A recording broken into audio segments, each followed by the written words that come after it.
Hey guys, I'm typically not a fan of adding chemicals to the process. However, there is one chemical that I do like to use when dealing with existing wood, existing constructions. Just got off the phone with one of my clients and explained to them that we need to do a treatment to this house before we cover everything up.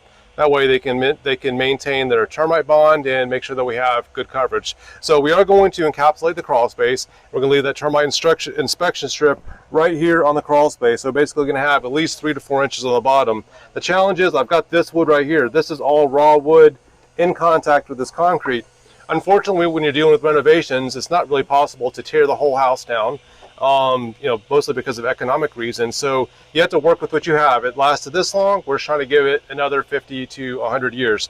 So what we're going to do on all this exposed wood right here is we're asking our pest control company to come out and add a borate to it. So it's boric acid.